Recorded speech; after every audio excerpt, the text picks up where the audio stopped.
الحمد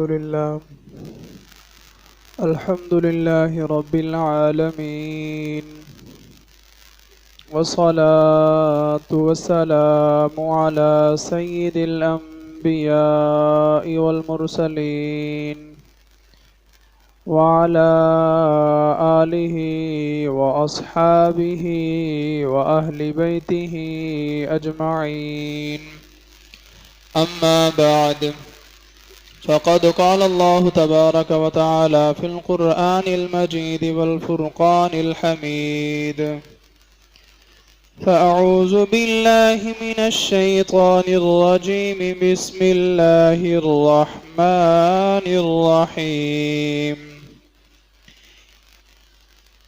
يا أيها الذين آمنوا أنفقوا من طيبات ما كسبتم ومما أخرجنا لكم من الأرض. آمنت بالله، صدق الله العظيم، وصدق رسوله النبي الكريم الأمين، ونحن على ذلك لمن الشاهدين والشاكرين، والحمد لله رب العالمين. رب اشرح لي صدري ويسر لي أمري واحلل عقدة من لساني يفقه قولي. مولاي صل وسلم دائما أبدا على حبيبك خير الخلق كلهم، منزه عن شريك في محاسنه، فجوهر الحسن فيه غير منقسم. مولاي صل وسلم دائما أبدا على حبيبك خير الخلق كلهم، جاءت لدعوته الأشجار ساجدة، تمشي إليه على ساق بلا قدم. محمد ذكره روح لأنفسنا، محمد شكره فرض على الأمم. محمد أشرف الأعراب والعجم، محمد خير من يمشي على قدمه. يا صاحب الجمال ويا سيد البشر، من وجهك المنير لقد نبر الكمر، لا يمكن الثناء كما كان حقه، بعد از خدا بزرگ توی قصہ مختصر.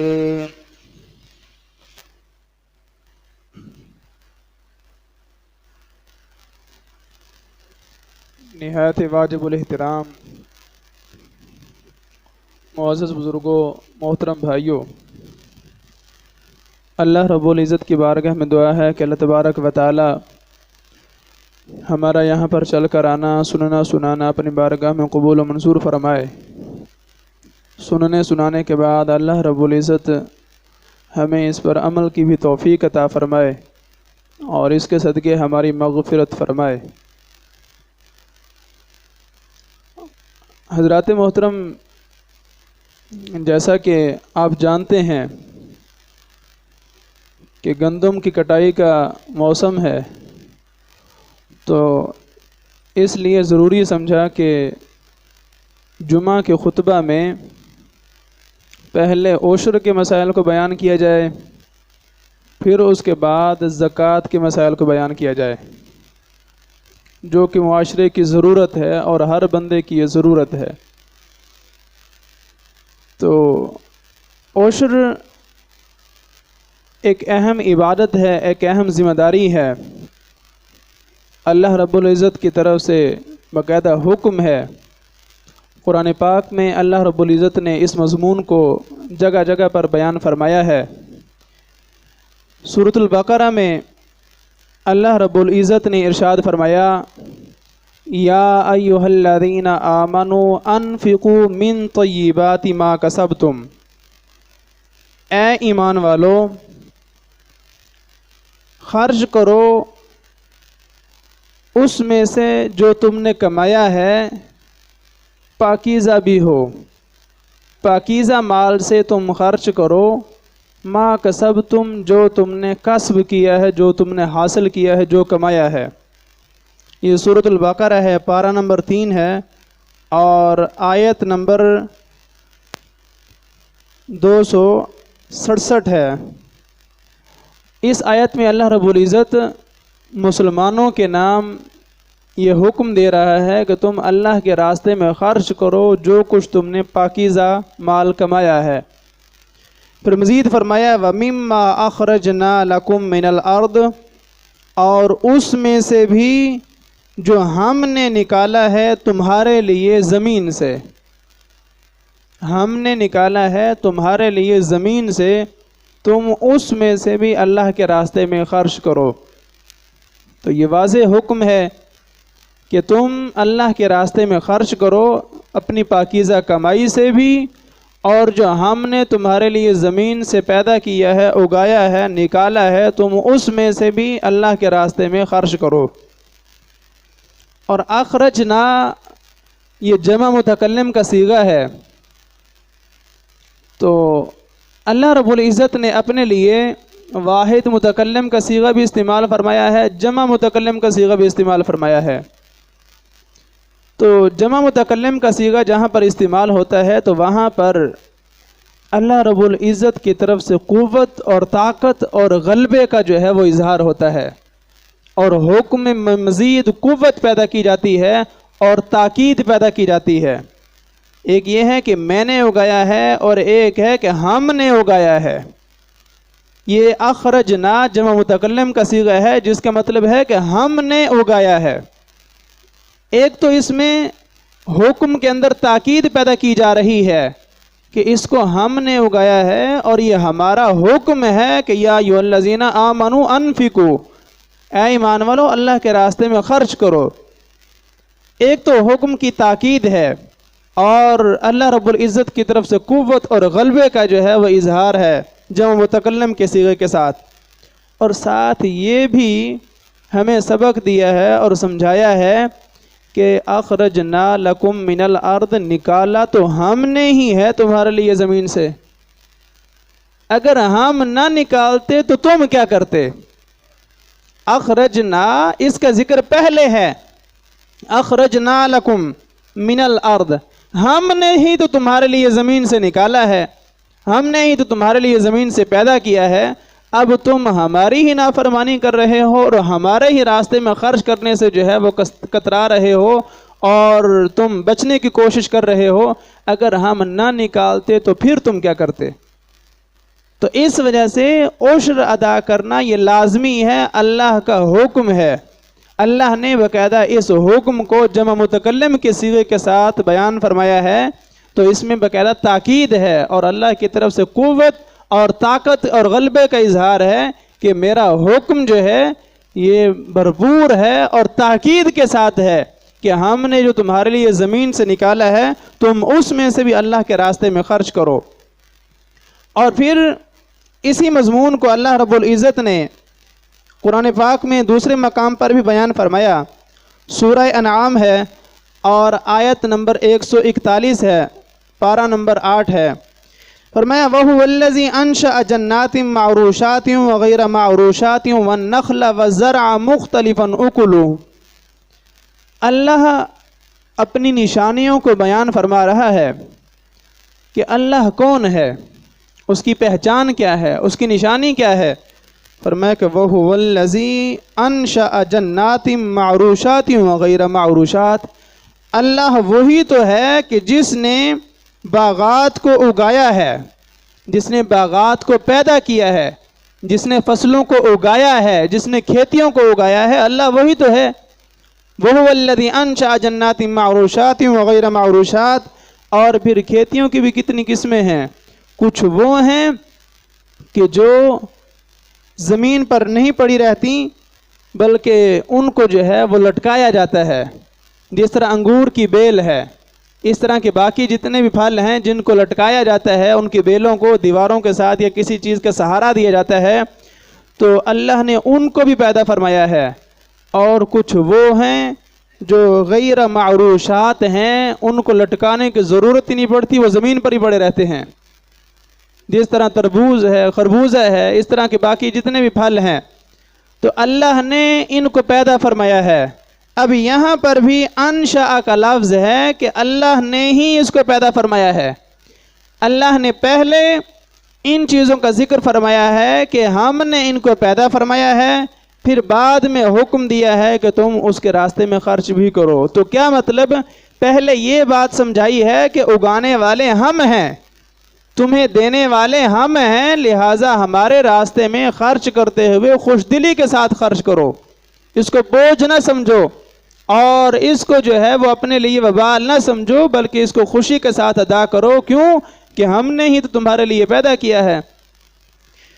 اور کون کون سی چیزیں؟ وَالنَّخْلَ وَالزَّرْعَ مُخْتَلِفًا أُكُلُهُ، ہم نے تمہارے لیے جو ہے وہ کھجوروں کو پیدا کیا ہے، ہم نے کھیتیوں کو پیدا کیا ہے، اور مختلفاً أُكُلُهُ، جو مختلف ہیں جن کے ذائقے۔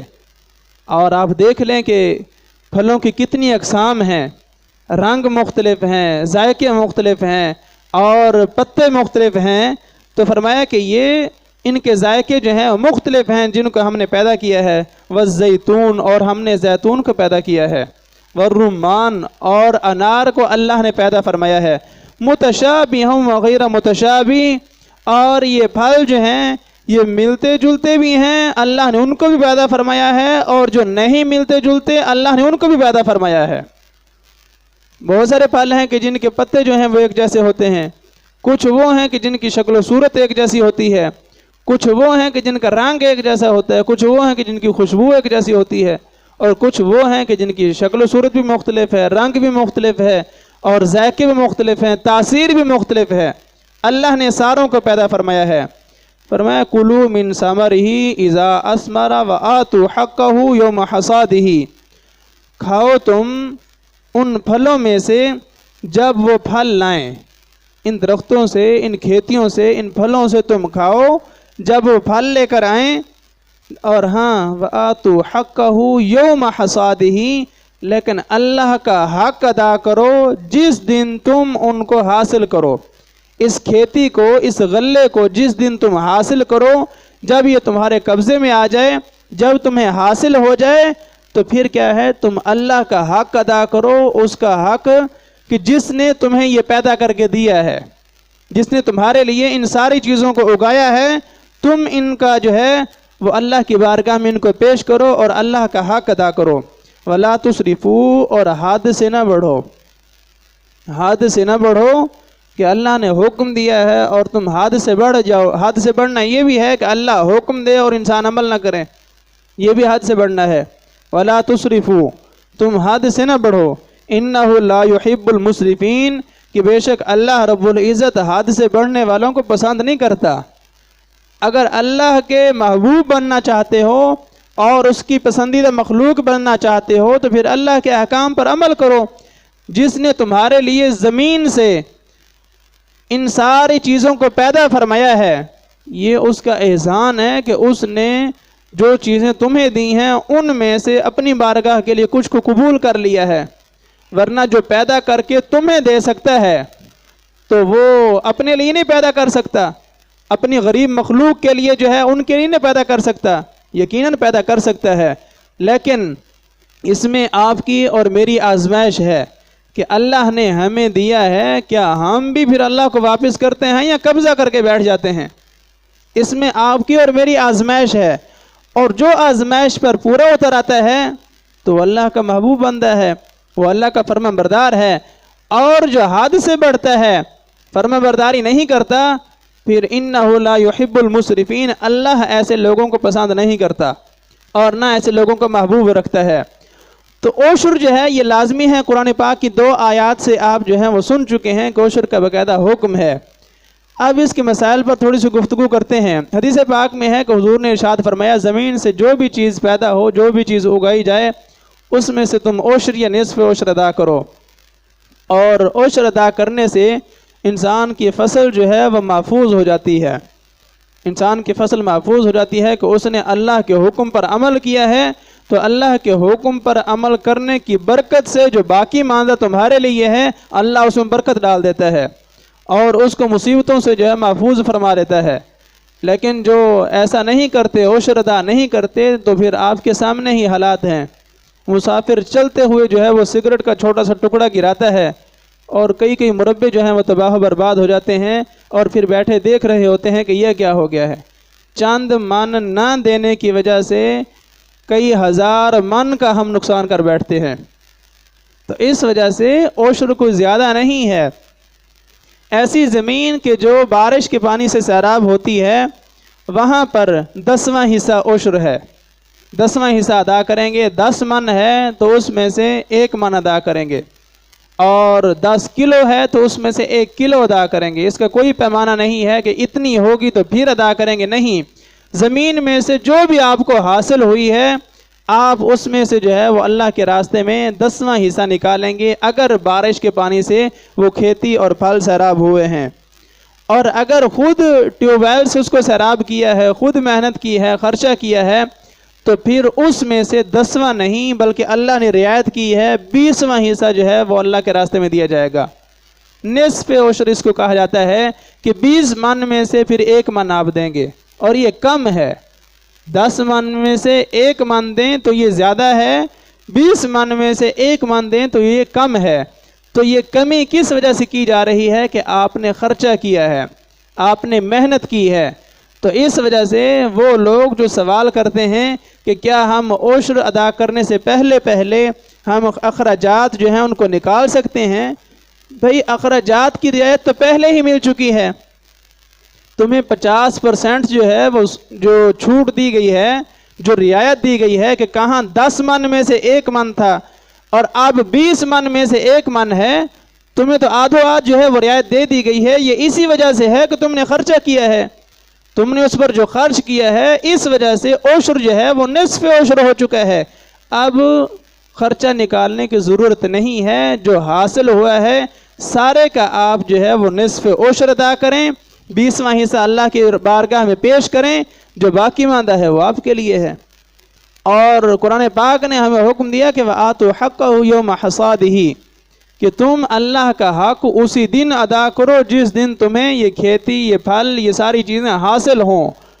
اور اس میں ہزارہ حکمتیں ہیں کہ اگر غلہ اور اناج جو ہے وہ کھیت میں ہے اور اسی وقت اگر عشر ادا کر دیا جائے یا نصف عشر ادا کر دیا جائے، یہ آسان ہے، یہ آسان ہے۔ ایک تو اللہ کی فرما برداری پہلے موقع میں کی جاتی ہے، جلدی کی جاتی ہے، نیکی میں جو ہے وہ جلدی ہوتی ہے، تاخیر نہیں ہوتی۔ دوسرا یہ کہ جب انسان غلہ، اناج، پھل وغیرہ جو ہے وہ اٹھا کر گھر لاتا ہے یا ان کو بیچ دیتا ہے، تو پھر عشر یا نصف عشر جو بھی ہے اس کو ادا کرنا مشکل ہو جاتا ہے۔ لیکن یہ بات یاد رکھیں کہ اگر کسی نے عشر ادا نہیں کیا اور اپنی فصل کو بیچ دیا ہے، عشر پھر بھی معاف نہیں ہوگا۔ یہ اللہ کا حکم ہے باقاعدہ۔ ہم یہ نہیں کہہ سکتے کہ ہم نے جناب ساری فصل بیچ دی ہے، ہم عشر کہاں سے دیں؟ نہیں، چاہے فصل بیچ بھی دی ہے لیکن اللہ کو حکم ویسے ہی موجود ہے، عشر لازمی ہے، وہ لازمی دینا پڑے گا، اور وہ اللہ کی طرف سے حکم ہے۔ تو اس وجہ سے زمین سے جو بھی پیداوار ہو، ایسی چیز کہ جس کو اگایا جائے اور اس سے زمین کا نفع حاصل کرنا جو ہے وہ مقصود ہو، چاہے وہ کھیتی ہے، چاہے وہ جناب پھل ہیں، باغات ہیں، سبزیاں ہیں، جو بھی چیز ہے اس میں جو ہے وہ اگر بارش کے پانی سے ہے تو عشر 10واں حصہ، اور اگر ٹیوب ویل سے آپ سیراب کرتے ہیں تو پھر 20واں حصہ یہ اللہ کی بارگاہ میں پیش کرنا، فقراء، یتامہ، مساکین پر خرچ کرنا، یہ کاشتکار کی ذمہ داری ہے۔ اور یہ سوال پھر کیا جاتا ہے کہ عشر جو ہے وہ کون ادا کرے؟ زمین کا مالک ادا کرے یا جس نے فصل کاشت کی ہے وہ ادا کرے؟ جس نے فصل کاشت کی ہے وہ ادا کرے گا، وہ ادا کرے گا، اور اس کی ذمہ داری ہے کیونکہ کاشت اس نے کی ہے، لہٰذا اس پر جو ہے وہ عشر آئے گا۔ اور جو زمین کا مالک ہے، کسی کے ذہن میں سوال آ سکتا ہے کہ یار اس کے پاس مال بھی زیادہ چلا گیا ہے لیکن اس کے پر اوپر عشر بھی نہیں ہے، تو اس پر عشر نہیں ہے لیکن وہ اگر مال سنبھال کر رکھتا ہے، سال گزر جاتا ہے تو اس پر زکوٰۃ آئے گی، اس پر زکوٰۃ آئے گی۔ زمین کے مالک پر اگر مال بچا کر رکھتا ہے تو زکوٰۃ آئے گی، اور جو کاشتکار ہے اس پر عشر آئے گا۔ دونوں کے اوپر ایک ایک حکم ہے اور دونوں کو خوشی کے ساتھ ادا کرنا چاہیے۔ تو اس وجہ سے عشر سے جو ہے وہ چھوٹ نہیں ہے، آپ نہیں بچ سکتے کسی صورت بھی، اور جو بچنا چاہتے ہیں وہ اللہ کی نافرمانی کرتے ہیں اور پھر اس کی طرف سے جو ہے وہ آزمائش میں مبتلا ہوتے ہیں اور عذاب کا شکار ہوتے ہیں۔ اس وجہ سے خوشی کے ساتھ اللہ کی بارگاہ میں یہ پیش کرنا چاہیے۔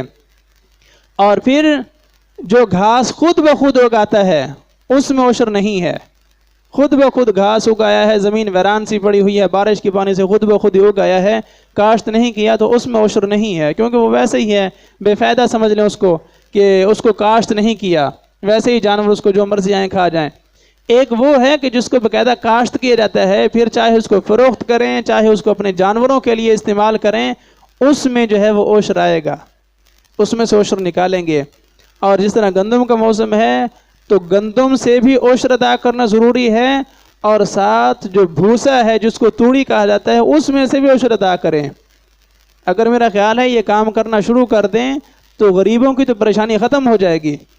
غریب کے گھر میں غریبوں کے لیے گندم بھی پہنچ جائے گی، غریبوں کے جانوروں کے لیے اگر بھوسا بھی پہنچ جائے تو یہ کتنی بڑی نعمت ہے۔ اسلام کا کتنا پیارا نظام ہے کہ غریبوں کو پریشان نہیں ہونے دیا، امیروں پر جو ہے وہ حقوق لازم کر دیے ہیں۔ تو اس وجہ سے عشر جو ہے وہ لازمی طور پر ادا کریں۔ اب آتے ہیں زکوٰۃ کی طرف۔ زکوٰۃ بھی اللہ رب العزت کی طرف سے ایک اہم فریضہ ہے، اور قرآن پاک میں بار بار جو ہے اس کا حکم دیا گیا ہے۔ اور فلاحین، جو فلاح حاصل کرنے والے لوگ ہیں، مفلحین جو ہیں، ان کی نشانیوں میں سے ایک نشانی یہ بھی بیان کی گئی ہے کہ وہ زکوٰۃ ادا کرتے ہیں۔ اور اللہ رب العزت نے بار بار آتو زکوٰۃ کے الفاظ آئے ہیں کہ تم زکوٰۃ ادا کرو، تو یہ بھی دین کا ایک ستون ہے، اور جو اس کو ادا نہیں کرتا گویا کہ وہ دین کے ایک ستون کو گرا رہا ہے۔ جس طرح نماز دین کا ستون ہے، نماز نہ پڑھنے والا وہ دین کے ایک ستون کو گرا رہا ہے، اور اگر زکوٰۃ فرض ہے، زکوٰۃ نہیں دے رہا، نماز بھی نہیں پڑھ رہا، تو دین کے دو ستون گرا رہا ہے۔ پھر آپ سمجھ لیں کہ ہماری زندگی میں دین کتنا باقی ہے، دین کتنا باقی ہے۔ تو یہ اہم فریضے ہیں کہ جن کی ذمہ داری ان کو پورا کرنا ہماری ذمہ داری ہے، اور جو ادا نہیں کرتے اللہ رب العزت نے قرآن پاک میں ان کے بارے میں بھی کھول کر بیان کر دیا ہے، تاکہ قیامت کے دن کو یہ عذر پیش نہ کر سکے کہ ہمیں تو معلوم ہی نہیں تھا کہ ایسا بھی ہو سکتا ہے۔ 10واں پارہ ہے، سورہ توبہ ہے، اور آیت نمبر جو ہے 34 اور 35، اس میں اللہ رب العزت نے ارشاد فرمایا والذین یکنزون الذھب والفضة ولا ينفقونها فی سبیل اللہ فبشرهم بعذاب علیم، کہ وہ لوگ جو سونے اور چاندی کو اکٹھا کر کر کے رکھتے ہیں اور اس کو اللہ کے راستے میں خرچ نہیں کرتے، فبشرهم بعذاب علیم، تو انہیں پھر دردناک عذاب کی خوشخبریاں سنا دیں۔ انہیں کہیں کہ اگر اپنے لیے تم سارا کچھ جمع کر رہے ہو، سونے چاندی کو بڑی محنت کے ساتھ صرف اپنے لیے جمع کر رہے ہو، زکوٰۃ بھی ادا نہیں کر رہے، اللہ کی نافرمانی کر رہے ہو، اس کے حکم پر عمل نہیں کرتے، تو پھر جہنم کے عذاب کے لیے تیار ہو جاؤ، جو دردناک عذاب ہے۔ یوم یحمى علیہا فی نار جہنم فتکوی بہا جباہہم وجنوبہم وظہورہم، جس دن اس سونے اور چاندی کو آگ پر جو ہے جہنم کی آگ میں اس کو تپایا جائے گا، اس کو پیش کیا جائے گا اور تپایا جائے گا، پھر کیا ہے فتکوی بہا جباہہم وجنوبہم وظہورہم، پھر اس سے ان کی پیشانیوں کو، ان کے پہلوؤں کو اور ان کی پیٹھوں کو جو ہے وہ داغا جائے گا۔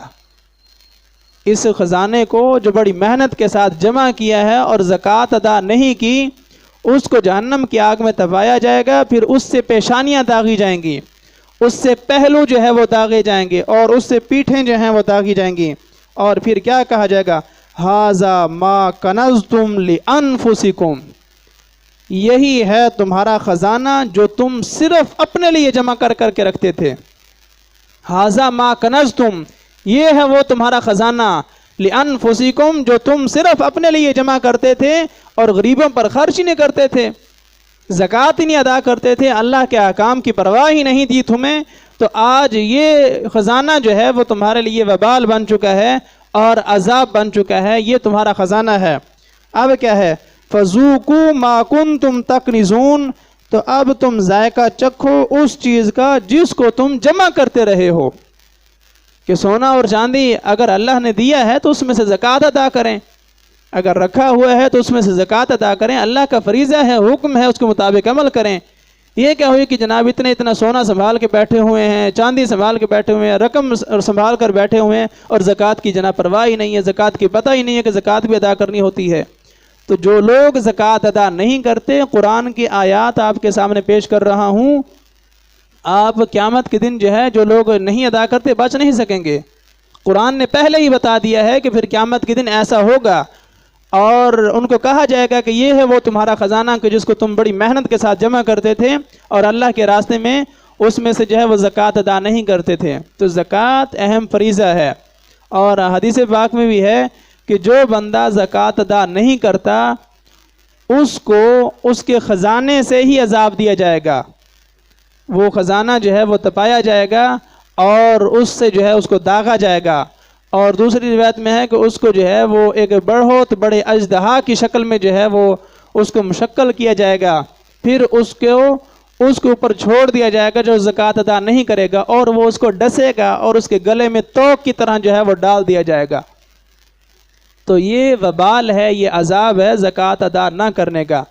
اب زکوٰۃ کے متعلق ذرا مسائل سماعت کریں کہ زکوٰۃ کا نصاب کیا ہے اور کن کن لوگوں پر واجب ہے. ہر وہ بندہ کہ جس کے پاس 7.5 تولے سونا یا 52.5 تولے چاندی یا جناب 52.5 تولے چاندی کے برابر رقم یا سامان تجارت جو ضروریات زندگی سے، اصلی ضروریات سے علیحدہ ہے، اگر اس کے پاس موجود ہے، سال گزر چکا ہے، تو زکوٰۃ فرض ہے.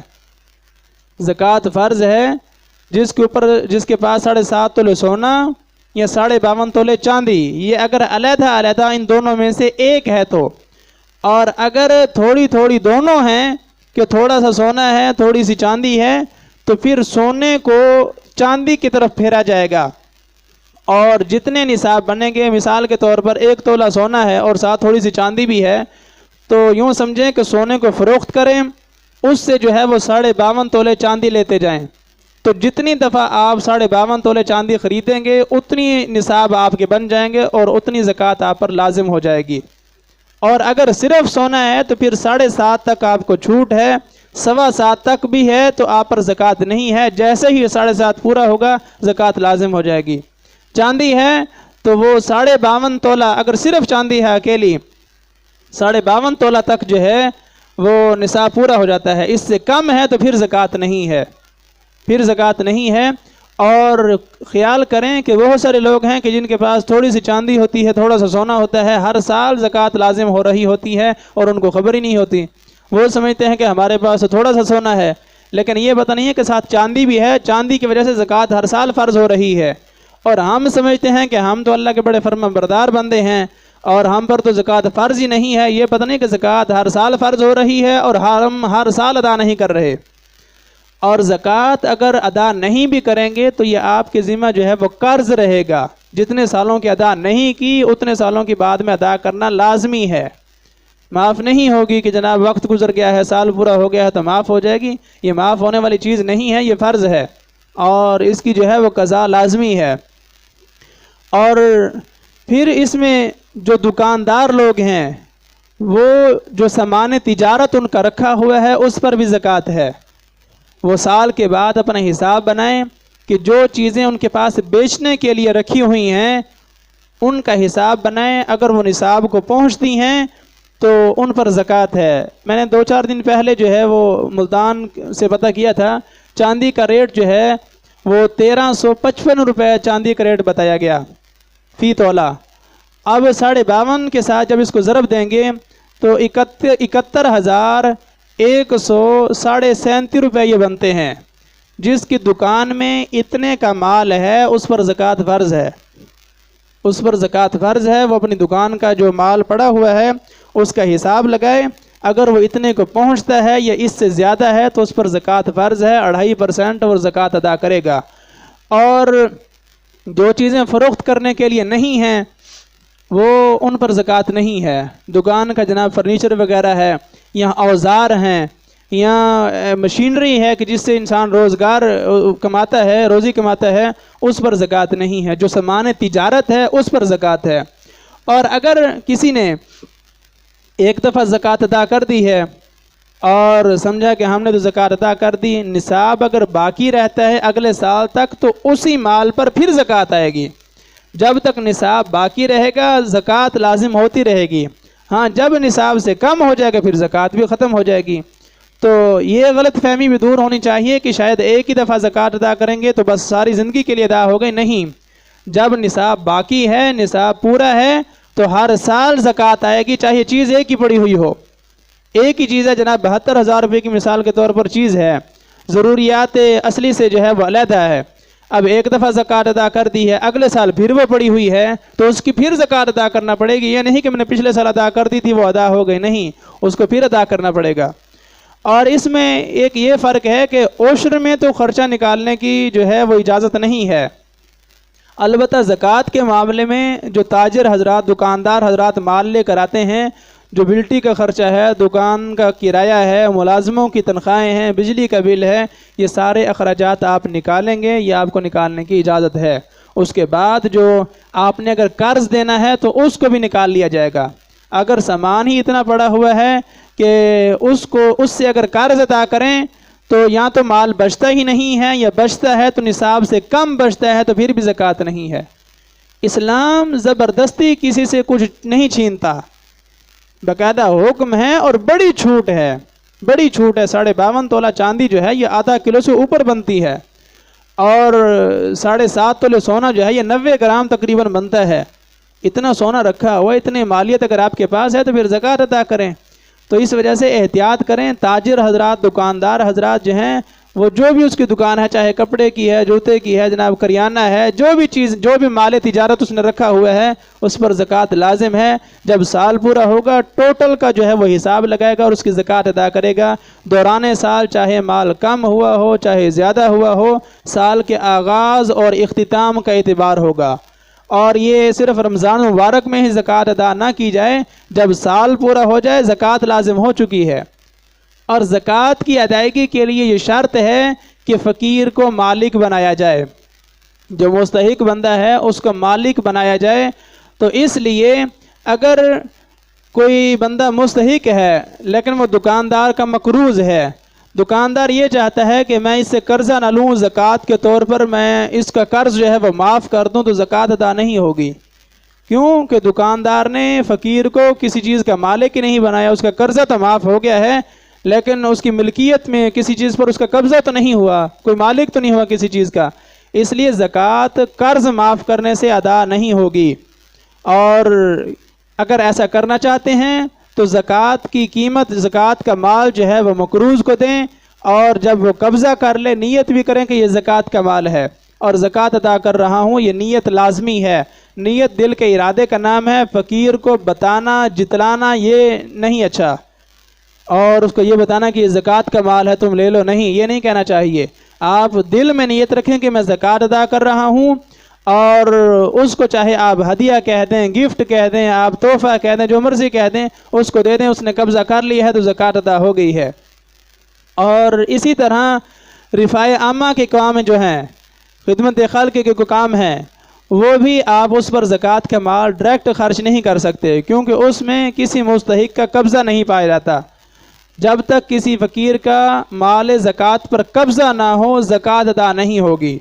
اور زکوٰۃ ادا کرنے کے لیے نیت جو ہے یہ ضروری ہے، دل میں ارادہ ہونا چاہیے کہ میں زکوٰۃ ادا کر رہا ہوں، چاہے جب فقیر کو دیں اس وقت نیت کر لیں، یا جب زکوٰۃ کا حساب لگایا ہے اور زکوٰۃ کا مال علیحدہ کر کے رکھ دیا ہے اس وقت نیت کر لیں، یہ بھی ٹھیک ہے۔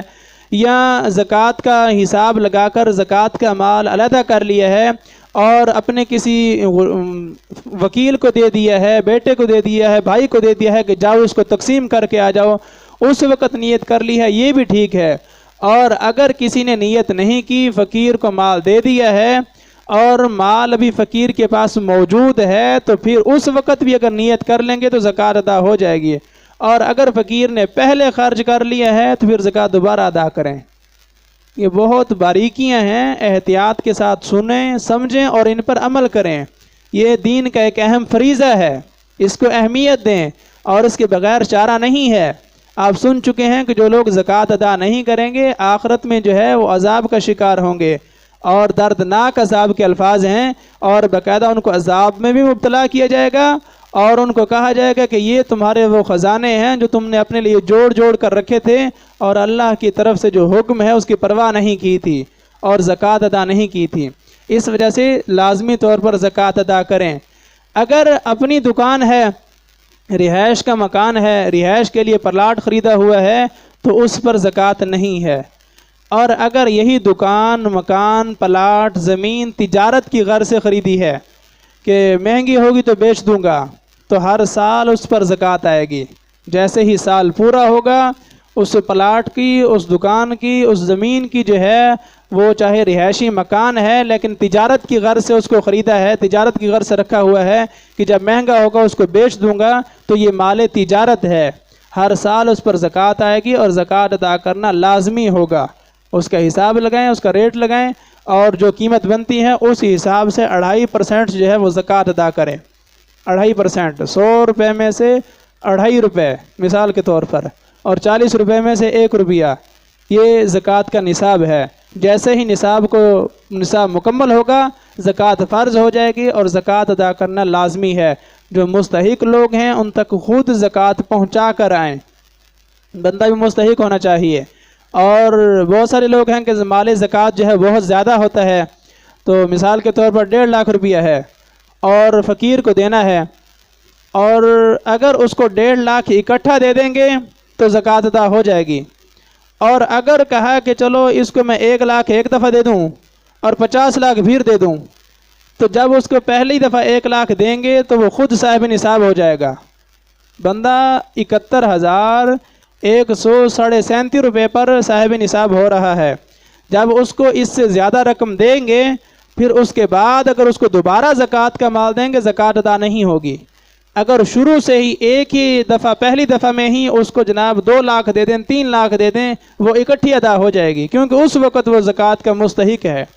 اور جو مستحق لوگ ہیں وہ آپ جانتے ہیں کہ سوال نہیں کرتے، وہ سفید پوش ہوتے ہیں اور اپنے گھروں میں وہ غربت اور فاقے جو ہے برداشت کر رہے ہوتے ہیں۔